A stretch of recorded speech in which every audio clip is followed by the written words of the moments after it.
Fort Bull was built in 1755. People will call this Fort Bull, but it's not really the original Fort Bull. It's a replacement fort built to replace the fort that was destroyed by the French in 1756. The French had already destroyed a lot of munitions and supplies that were on their way to Oswego in 1756. That kind of ruined the British plans to attack the French at Fort Niagara. The British realized they had to have a defensive fort here. It had to guard all of the stores and munitions that were on their way to Oswego.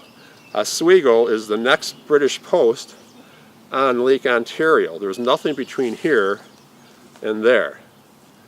So it's a long route by water through Wood Creek, Oneida Lake. The Oneida River at the time was called the Onondaga River. And from there, at Three Rivers, you join with the Oswego River, and that leads to Lake Ontario. When you walk around it, you'll see it's in the exact same shape that Fort Stanwix is, with basically a square with 4 corner bastions. It held at one time 150 troops from the New Jersey Blue Regiment. Before they evacuated it, the garrison was reduced down to like about 30 or 40 troops. So at that point, Fort Wood Creek is the westernmost bastion of the British Empire in the New York colony. Every once in a while, the French would have some parties coming down here. They wanted to disrupt this supply route, and they would cut some trees down themselves and fell them into the creek. In August of 1756, the French attack the forts at Oswego and take and destroy all 3 of them up there. The British hear about it here, and the British commander who finally arrives, his name is General Webb.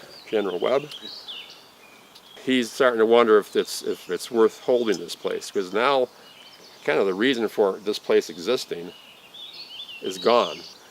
General Webb has a decision to make. Am I going to hold this position, or am I going to retreat? He decides to retreat. He doesn't want to leave this stuff for the French, so all these newly built forts he orders burnt and destroyed. They're all burnt and destroyed. There are many military expeditions that came through the area with hundreds and hundreds of bateaux, thousands of troops, supplies. So it's hard for me to imagine all these bateaux and troops and supplies piled up here, waiting for the water to rise so they can be sent down to Canada Creek. And the biggest force ever to come through here was in 1760 under General Jeffrey Amherst on his way to attack Montreal, thus ending the colony of New France. But he came through here with about 10,000 troops.